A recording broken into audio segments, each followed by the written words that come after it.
কমলা মা, আজও এত সকালে খেতে এসে পড়েছো? তোর শরীরের কথাও তো একটু ভাবতে হবে বাপু। একা মেয়ে মানুষ, শরীর খারাপ হলে কে দেখবে তোকে? আমি তো রোজই দেখি তুই ভোর হতে না হতেই বেরিয়ে পড়িস। একটু আরাম করলে কি এমন ক্ষতি হবে? সুমিত্রা মাসি, শরীরের কথা ভাবতে গেলে তো পেটে ভাত জুটবে না। এই ক্ষেতটাই তো আমার সব। আমার স্বামী যখন বেঁচে ছিল তখন এই জমিতে দুজনে মিলে ধান করতাম। সে মারা যাওয়ার পর আমি একা একা এই রসুনের ক্ষেত দাঁড় করিয়েছি। 3 বছর লেগেছে মাসি। কতদিন না খেয়ে থেকেছি, সবই ক্ষেতের জন্য। সেটা তো আমি জানি মা।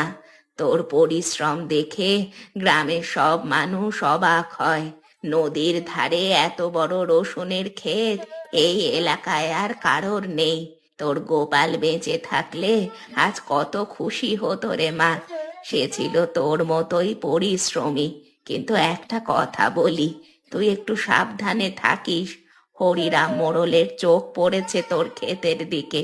গতকাল বাজারে তার সাগরেদ ভজনকে শুনলাম তোর ক্ষেত নিয়ে কি সব বলা বলি করছে।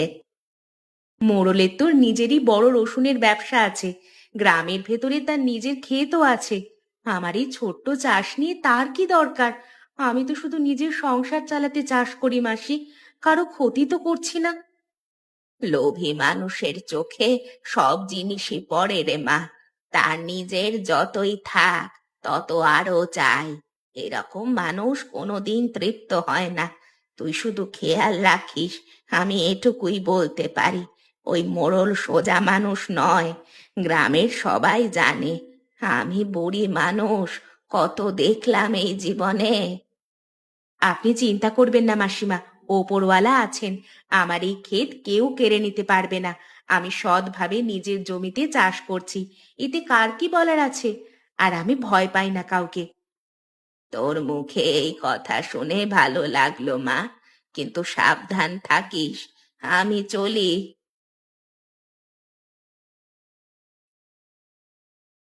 ভজন, বস এদিকে। একটা বড় সমস্যা হয়ে গেছে। গত 15 দিন টানা বৃষ্টি হলো। আমার ক্ষেতের লহসন অর্ধেক পচে গেছে। আর দেখলাম এখন বাকি অর্ধেকও যে বাঁচবে তার কোনো ঠিক নেই।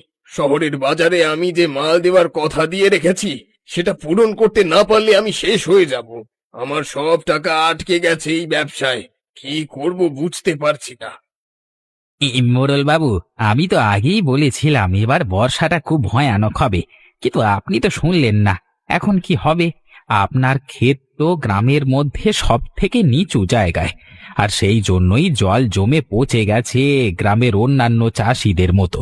কিন্তু বাবু, একটা জায়গার লেসুন কিন্তু পচেনি। আমি নিজের চোখে দেখে এসেছি। কোথাকার? বল তাড়াতাড়ি। কার ক্ষেত ভালো আছে এই বৃষ্টিতে? কমলার ক্ষেত। নদীর পাড়ের উঁচু জমিতে ও চাষ করে। বৃষ্টির জল জমে না সেখানে, ঢাল বেয়ে নদীতে নেমে যায়। তার রসুন এমন তাজা হয়ে আছে, দেখলে আপনার চোখ কপালে উঠবে। হ্যাঁ, পুরো ক্ষেত ভর্তি, বিঘা তিনেকের কম হবে না। এই মুহূর্তে এই এলাকায় এত ভালো লেসুন আর কারোর কাছে নেই। আমি গতকাল সন্ধ্যায় গিয়ে দেখে এসেছি, একদম ফাটাফাটি মাল। বিক্রি করলে ওই মেয়ে ছেলে মালামাল হয়ে যাবে। হ্যাঁ। 3 বিঘা? সত্যি বলছিস? এত রসুন যদি আমি পাই তাহলে শহরের চাহিদা তো পূরণ হবেই, বরং বাড়তি রসুন বেশি দামে বেচতেও পারবো। বর্ষায় তো রসুনের দাম আকাশ ছোঁয়া হলেও দ্বিগুণ 3 গুণ দাম পাবো আমি। আমার সব লোকসান পুষিয়ে যাবে, উল্টে লাভ হবে। একদম ঠিক বলেছেন, কিন্তু কমলা তো সোজা মেয়ে মানুষ না। ওকে বললেই দেবে না। আমি ওকে চিনি, ভারী জেদি মহিলা। ওর স্বামী গোপালও এমনই ছিল। একবার না বললে নাই ধরে রাখুন। দেবে না তো জোর করে নিতে হবে। আমি এই গ্রামের মোড়ল, আমি যা বলবো তাই হবে। একটা উপায় বের কর ভজন। আমার ওই লোহসন চাই চাই, না হলে আমি ডুবে যাব। শহরের সেট আমাকে ছাড়বে না। আগাম টাকা নিয়ে রেখেছি তার কাছ থেকে। মডল সাহেব, আমার মাথায় একটা বুদ্ধি আছে। আমরা ঘোষণা করব যে নদীর ধারে চাষ করা বেআইনি। নদীর জল দূষিত হচ্ছে, মাছ মরে যাচ্ছে, চাষেরই জন্য, মানে লেসুন চাষের জন্য। এই অজুহাতে ওর সব রসুন বাজেয়াপ্ত করব। কেউ কিছু বলতে পারবে না। গ্রামের মানুষ তো আপনার নাম শুনলে হটে যাবে। হ্যাঁ, বাহ ভজন, তোর মাথায় তো বুদ্ধি আছে। এই জন্যই তুই আমার ডান হাত। কাল সকালেই কাজ শুরু কর, একদিনও দেরি করার সময় নেই আমার হাতে। আপনি নিশ্চিন্ত থাকুন, সব আমি দেখছি। কালকে সকালে কমলার কাছে যাব, বুঝিয়ে বলবো। না বুঝলে অন্য ব্যবস্থা দেখা যাবে। কমলা, কাজ বন্ধ করো তোমার। মোড়ল সাহেবের পক্ষ থেকে একটা জরুরি খবর আছে তোমার জন্য। এই যে তুমি এত বড় ক্ষেত করেছো নদীর ধারে, এটা গ্রামের নিয়মের বিরুদ্ধে। নদীর ধারে এভাবে চাষ করলে নদীর জল দূষিত হয়ে মাছ মরে যাচ্ছে। মোড়ল সাহেব বলেছেন তোমাকে চাষ বন্ধ করতে হবে, এটা সরকারের হুকুম। কি বলছো তুমি? এটা কোনো নিয়ম? এই জমিতে আমি 3 বছর ধরে চাষ করছি, কেউ তো কোনোদিন কিছু বলেনি। গ্রামের সবাই জানে আমি এখানে চাষ করি, আর নদীর জল দূষিত হচ্ছে এসব বানানো কথা। আমি তো কোনো বিষ দিই না খেতে। বানানো কথা কি না সেটা মোড়ল সাহেব ঠিক করবেন, তুমি না। গ্রামের মোড়লের কথার উপর কথা বলবার তোমার কোনো অধিকার নেই। তিনি এই গ্রামের কর্তা, তিনি যা বলবেন তাই হবে। তুমি কে তার উপর কথা বলো? 3 দিনের মধ্যে তোমার সব রসুন তুলে নিয়ে তার কাছে জমা দিতে হবে। আর এই ক্ষেতে আরো চাষ করা যাবে না, পুরো ক্ষেত ফাঁকা করতে হবে। জমা দিতে হবে? আমার স্বামী মারা যাওয়ার পর একা হাতে এই ক্ষেত আমি করেছি, তখন তোমাদের হুঁশ হয়নি? তুমি গিয়ে তোমার মোড়ল সাহেবকে বলো কমলা ভয় পায় না, আমি একা হলেও আমার অধিকার আমি ছাড়বো না। ভালো কথা না মানলে খারাপ হবে কমলা। মোড়ল রাগ করলে কি হয় তুমি ভালো করেই জানো। এই গ্রামে তার বিরুদ্ধে কেউ দাঁড়াতে পারেনি আজকে পর্যন্ত। 3 দিন সময় দিলাম, তারপর কিন্তু অন্য ব্যবস্থা হবে। ভালো করে ভেবে দেখো। যা ব্যবস্থা নিজেদের ইচ্ছা মতো করো, আমি আমার ফসল দেব না। এখন যাও এখান থেকে, আমার কাজ আছে। ঠিক আছে, দেখে নেব তোমাকে। কমলা, ভজন নাকি তোর খেতে এসেছিল আজ? কি বলে গেছে সেটা শুনলাম বাজারে। মানুষজনে নানা রকম কথা বলছে। আমিও তো ভয়ে ভয়ে আছি মা। মাসি, আমি কি করব বলুন? এই ক্ষেতটা ছাড়া আমার যে আর কিছুই নেই। এবার ভালো ফসল হয়েছে, আর সেজন্য এখন মোড়ল বলছে সব নাকি জমা দিতে। এটা কি ন্যায় বিচার হলো? আমি জানি মা, কিন্তু মোড়লের সাথে লড়াই করা সহজ নয়। এই গ্রামে তার পেছনে অনেক লোক আছে। তুই একা মেয়ে মানুষ, কে তোর পাশে দাঁড়াবে? তাই বলে কি আমি চুপ করে সব মেনে নেব মাসি? এই গ্রামে কি ন্যায় বলে কিচ্ছু নেই? আমার স্বামী তো কারোর কাছে মাথা নত করেনি জীবনে, আমিও করব না। ন্যায় পাওয়ার মতো সেই শক্তি তোর নেই রে মা। একা মেয়ে মানুষ, কে শুনবে তোর কথা? আমি বলি কি, তুই কিন্তু সাবধানে থাকিস। মোড়ল যে কোনো কিছু করতে পারে। দেখা যাক আমার মতো অসহায় মানুষের কি বিচার করেন ওপরওয়ালা।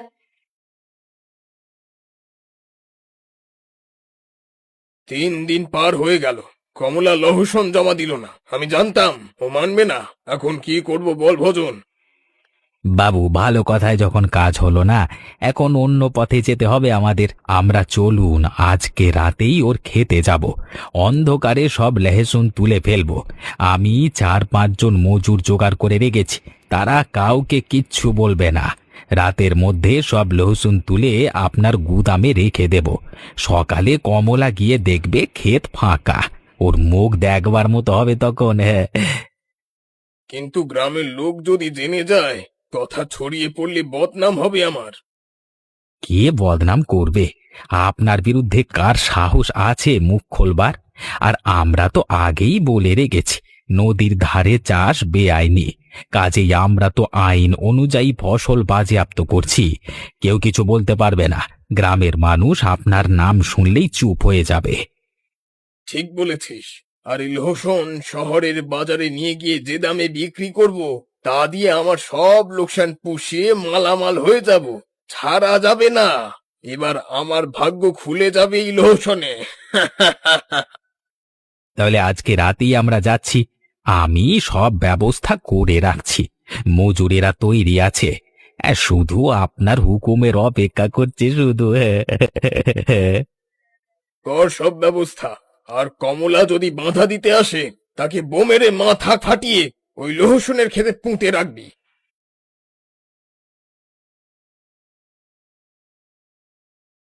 কমলা, কমলা মা, কি হয়েছে? কাঁদছিস কেন? হায় ওপরওয়ালা, সব রসুন কোথায় গেল তোর? পুরো ক্ষেত যে ফাঁকা দেখছি। কার এত বড় সাহস হলো? কার সাহস আর হবে মাসি? নিশ্চয়ই ওই মোড়ল আর তার ভজন রাতের অন্ধকারে এসে সব লুট করে নিয়ে গেছে। আমার 3 বছরের পরিশ্রম মাসি, সব শেষ হয়ে গেল। আমার আর কিছুই রইলো না। আমি কি খাবো, কিভাবে বাঁচবো এবার? কাঁদিস না এভাবে মা। আমি জানতাম এই মোড়ল কিছু না কিছু করবে, কিন্তু এতটা যে নিচে নামবে সে ভাবিনি। এর বিচার হবে, তুই বিশ্বাস রাখ নিজের ওপরে। পাপ পুণ্য ওরা বোঝে না মাসি, ওরা শুধু টাকা বোঝে। তুই একা নোস রে মা, আমি আছি তোর পাশে। অন্যায়কারীর শাস্তি একদিন না একদিন হবেই।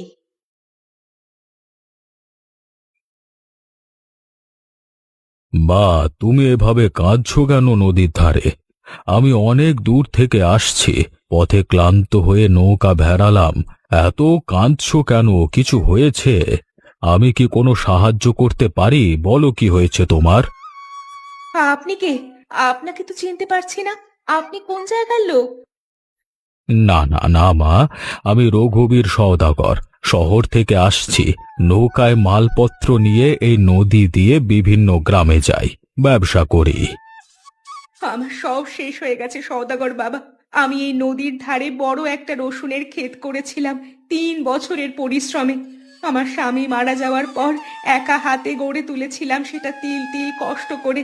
সেই গ্রামের মোড়ল রাতের অন্ধকারে এসে আমার সব রসুন লুটে নিয়ে গেছে। বলেছে নদীর ধারে চাষ নাকি বেআইনি, কিন্তু সব মিথ্যা কথা। আসলে তার নিজের ফসল বর্ষায় নষ্ট হয়ে গেছে, তাই আমার ফসল চুরি করেছে শয়তানটা।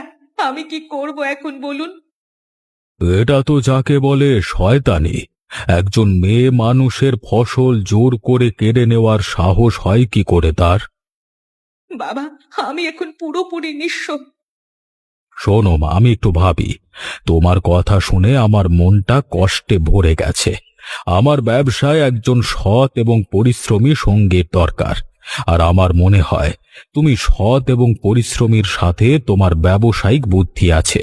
তুমি যদি রাজি থাকো, তোমাকে একটা প্রস্তাব দিতে চাই। হয়তো তোমার জীবনটা আবার শুরু করতে পারবে। কি কথা বাবা? শোনো মা, আমি শহরের বড় বাজারে দামি দামি মশলার ব্যবসা করি। নৌকায় গ্রাম থেকে গ্রামে যাই, কৃষকদের কাছ থেকে সরাসরি ফসল কিনে শহরে নিয়ে গিয়ে বিক্রি করি। এতে কৃষকও ভালো দাম পায়, আমারও লাভ হয়। আমি তো একজন সামান্য চাষি মহিলা, ব্যবসার যে কিছুই জানি না, ব্যবসা যে বুঝি না আমি। আমি তোমাকে ব্যবসা শেখাবো, আর তুমি আমাকে সাহায্য করবার বদলে আমার যা লাভ হবে এ অঞ্চল থেকে, তার অর্ধেক ভাগ তুমি পাবে। আর তোমাকে কোনো পুঁজি বিনিয়োগ করতে হবে না, সব টাকা আমি দেব। আমারও কেউ নেই, তুমি আমার নিজের মেয়ে মতো আমাকে সাহায্য করবে। ধন্যবাদ বাবা, আমিও একজন সত্যিকারের বাবা খুঁজে পেলাম। আপনাকে নিশ্চয়ই ওপরওয়ালাই পাঠিয়েছেন। আমি রাজি। আপনি যখন সুযোগ দিচ্ছেন, তখন আমি আমার পুরো শক্তি দিয়ে এই ব্যবসায় খাটবো। আপনার মর্যাদা রাখার চেষ্টা করব। তাহলে আজকে থেকেই শুরু করো। ভুলে যাও পুরনো কথা মা, আমি তোমাকে সব কিছু বুঝিয়ে দিচ্ছি এখনই।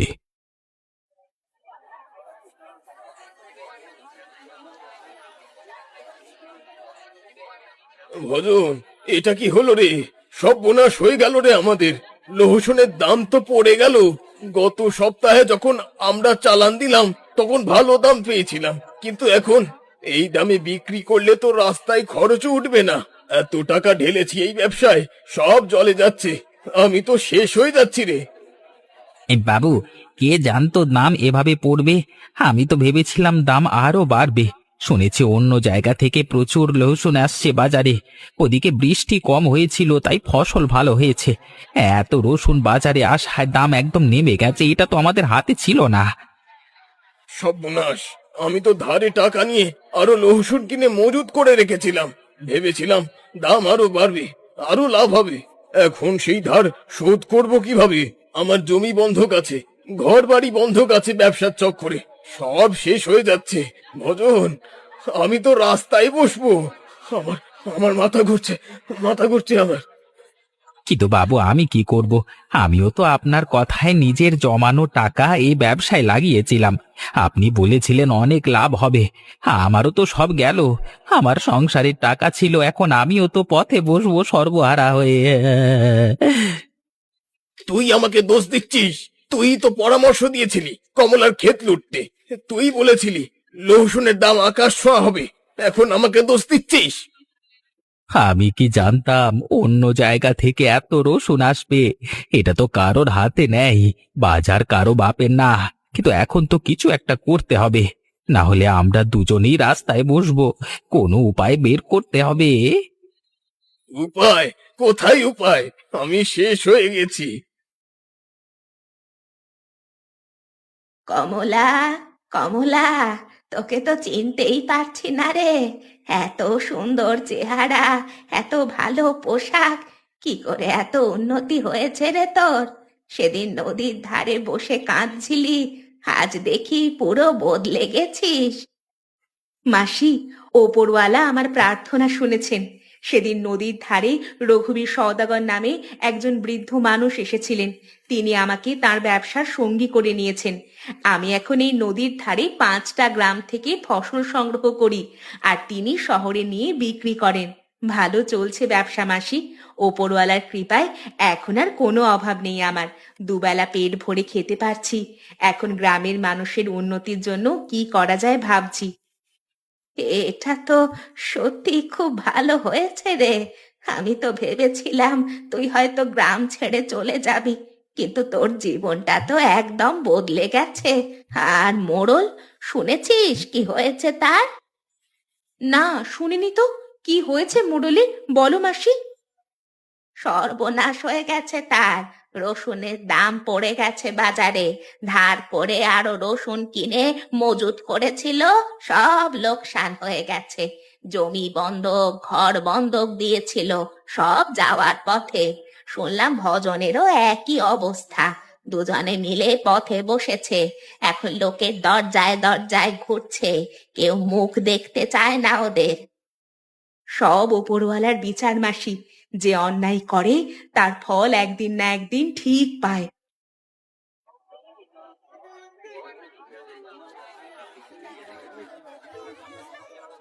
কমলা, তোমাকে একটা কথা বলি।